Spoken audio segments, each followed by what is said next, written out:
बिहार के खेल मंत्री सुरेंद्र मेहता विस्तृत जिला कार्य समिति के एक दिवसीय कार्यक्रम में जमुई पहुंचे थे। कार्यक्रम का आयोजन एक निजी विवाह भवन महावीर वाटिका में किया गया था। अपने कार्यक्रम के दौरान उन्होंने बिहार में आगामी विधानसभा चुनाव में कम से कम 225 सीटों पर एनडीए की जीत का दावा किया। उन्होंने यह भी कहा कि मुख्यमंत्री नीतीश कुमार के नेतृत्व में फिर से बिहार में एनडीए की सरकार बनेगी। आरक्षण को लेकर पूछे गए सवाल पर उन्होंने कहा कि एनडीए और सीएम नीतीश कुमार के नेतृत्व में हम लोग आरक्षण के पक्ष में हैं। वहीं जन सुराज पार्टी के संस्थापक प्रशांत किशोर के बारे में कहा कि उनका कहना बड़ा अटपटा लगता है। वह बोलते हैं तो मुझे बड़ा दुख होता है। जो व्यवसाय करने वाला है वह अपना हित छोड़कर कभी राष्ट्र का भला कर ही नहीं सकता। वहीं लोकसभा चुनाव में 400 सीट जीतने के दावे पर उन्होंने कहा कि लोकसभा में हमने 400 पार का नारा दिया था। आपने देखा होगा कि यह जो भ्रष्टाचारी और राष्ट्र विरोधी ताकत एक साथ होकर हमला किया था, उस पर भी विचार हो रहा है। हम लोगों को ऐसी ताकतों को शिकस्त देने का काम करेंगे। वहीं खेल मंत्री ने कहा कि जल्द ही पूरे राज्य में पंचायत स्तर पर खेल का मैदान और क्लब होगा, जिसका फायदा बिहार के खिलाड़ियों को मिलेगा। वहीं उद्धव ठाकरे के बयान पर उन्होंने कहा कि वो घबराए हुए हैं। सत्ता से बेदखल होने पर कुछ लोग घबरा जाते हैं, वही घबराहट उनमें है, इसलिए वे इस तरह की बयानबाजी कर रहे हैं। आइए सुनते हैं खेल मंत्री को।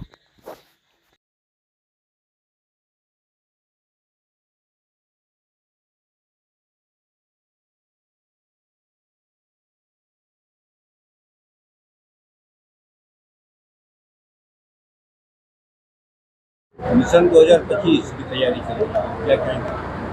देखिए,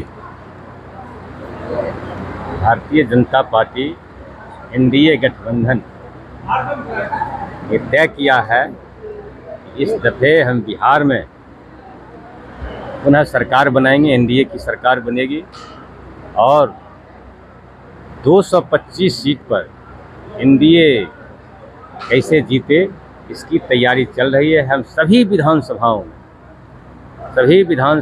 में हमारी पार्टी भारतीय जनता पार्टी पूरे तैयारी में है कि हम कैसे 225 सीट पर जीतें और एनडीए कि जहाँ कहीं भी हमारे एनडीए के उम्मीदवार होंगे, जिस क्षेत्र से भी भारतीय जनता पार्टी पूरे मुस्तैदी के साथ उसमें लगेगा और एनडीए के भी जो हमारे घटक दल है उनकी भी तैयारी चल रही है कि हम सब लोग मिल करके 225 सीट पर कैसे जीत हासिल करें। और ये तय है, जब देश और राष्ट्र सामने आता है तो आपने देखा कि पिछले दिनों जो ये राष्ट्र विरोधी ताकतें और उसको कहिए समाज विरोधी ताकतें और भ्रष्टाचारी ताकत एक साथ मिल करके इस देश के अंदर इस जनतंत्र में चुनाव मैदान में चला आता है, जिसका खामियाजा भुगतना पड़ता है इस समाज को। इसलिए इस बार एनडीए पूरे मुस्तैद है कि हम 225 सीट पर चुनाव जीतेंगे और अपनी सरकार बनाएंगे और एनडीए के नेता माननीय मुख्यमंत्री नीतीश कुमार जी के नेतृत्व में हम सब लोग मिल करके बिहार में 225 सीट को जीतने के लिए इसकी तैयारी करें। लोकसभा में 400 पार का नारा दिया था, इस बार 225 का नारा दे रहे हैं, फिर वही हादसा तो नहीं हो जाएगा? 200 हमने 400 पार का नारा दिया और आपने देखा सबसे ज़्यादा हम लोगों से ज़्यादा तो आप लोगों को ही पता है कि ये जो भ्रष्टाचारी ताकतें और राष्ट्र विरोधी ताकतें एक साथ होकर के वो हमला किया था, उस पर भी थिंकिंग है। निश्चित रूप से ऐसी ताकतों को, भ्रष्टाचारी ताकतों को शिकस्त देने का काम करेंगे। एनडीए पूरे मुस्तैद है, हर कीमत पर हम वैसे काली ताकत को शिकस्त देने का काम करेंगे। जवाब नहीं मिला, 400 पार का नारा दिए थे, कहीं फिर 225 वाला हाल, वही लोकसभा वाला हाल तो नहीं होगा?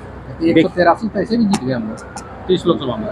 ऐसे सरकार हमारी बनी, हम सरकार बनाए और जो कमी रही है निश्चित रूप से उस कमी को पूरा करने की दिशा में हम लोग आगे बढ़ रहे हैं। जो हमारा लक्ष्य है, हमारा देश दुनिया के मानचित्र पर सबसे आगे हो, तो इसी दृष्टिकोण से हम तैयारी में भिड़े हुए। पंचायत मंत्री जी बताइए कि आरक्षण को लेकर बहुत बवाल मचा हुआ है। आपके घटक दल हैं लोजपा के खिलाफ प्रश्न कर रहे हैं कि सुप्रीम कोर्ट का जजमेंट आया है उसको हम चुनौती देंगे सुप्रीम कोर्ट में, और फिर तेजस्वी कह रहे हैं कि केंद्र और राज्य सरकार दोनों आरक्षण विरोधी हैं। देखिए, एक चीज़ जान लीजिए, आरक्षण के सवाल पर नीतीश कुमार की सरकार ने तय किया, सबको सब लोगों के सहयोग से, सब लोगों के विचार से तय किया। अब वो सुप्रीम कोर्ट में है, सरकार ने सुप्रीम कोर्ट में अपना दायर किया है, निश्चित रूप से फैसला आने का इंतजार है। ये आरक्षण की लड़ाई हम लड़ते रहेंगे, एनडीए इस लड़ाई को लड़ने का काम करेगा। और जो बोलते हैं विरोध में, फिर उनका चरित्र तो आम लोगों के सामने है, उनको बोलने से कुछ निकलने वाला नहीं है। एनडीए और यहाँ बिहार के मुख्यमंत्री नीतीश कुमार जी के नेतृत्व में हम सब लोग आरक्षण के पक्ष में मुस्तैदी से तेजस्वी पद यात्रा पर निकल रहे हैं, बिहार की पद यात्रा। देखिए, वो पदयात्रा राहुल गांधी भी पदयात्रा निकाले, और जो जनतंत्र है जिसको निकालना है निकाले, लेकिन एनडीए पूरे मुस्तैदी के साथ इस लड़ाई को लड़ने के मूड में है। ये आर पार की लड़ाई होगी, हम सब लोग एक मत होकर के लड़ेंगे। आप कहते हैं 225 सीट जीत जाएंगे, उधर प्रशांत किशोर कहते हैं कि इस बार उनकी सरकार बनेगी। ये प्रशांत किशोर, इस पर कुछ कहना ये बड़ा लगता है अटपटा सा। वो बोलते हैं, बड़ा दुख होता है वो क्या बोलते हैं। और सबसे ज़्यादा हम यही जानना चाहते हैं, देश को, राष्ट्र को चलाने के लिए नैतिकता की आवश्यकता है। वो नैतिकता बिहार के अंदर नीतीश कुमार में है, और वो सम्राट चौधरी जो हमारे नेता है उसमें है, एनडीए में है, दूसरे के किसी के पास में है नहीं। बोलने के लिए बोलें, और ये तो हम क्या कहें, आप लोग भी जानते हैं। वो जो बोल रहे हैं, वो व्यवसाय करने वाला, अपने हित में कोई काम करने वाला कभी राष्ट्र का भला नहीं कर सकता है। राष्ट्र की भला करने के लिए, राष्ट्र के लिए, देश के लिए, उसकी हिफाजत में, बिहार की तरक्की के लिए वही लड़ सकता है जिसके पास ईमान है, ईमानदार है, और उसका नेता नीतीश कुमार। प्रशांत किशोर जो पदयात्रा पे पूरे बिहार के निकले हुए, क्या वो एक व्यवसाय है?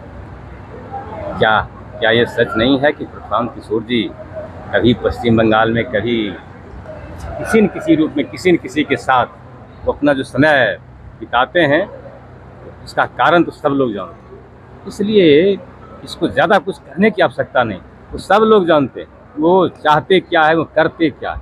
इसलिए सिर्फ भरोसा रखिए कि बिहार की तरक्की के लिए, बिहार के विकास के लिए नीतीश कुमार के नेतृत्व में एनडीए मुस्तैद है। तो प्रधानमंत्री का एक और बयान आया था आपके पूर्व अध्यक्ष के बारे में कि उन्होंने कहा कि एक बार तो नीतीश कुमार ऐसे आदमी है कि पगड़ी उतरवा दिए, फिर अध्यक्ष पद से हटवा दिए, अगला कदम क्या होगा? देखिए, ऐसी कोई बात तो है नहीं।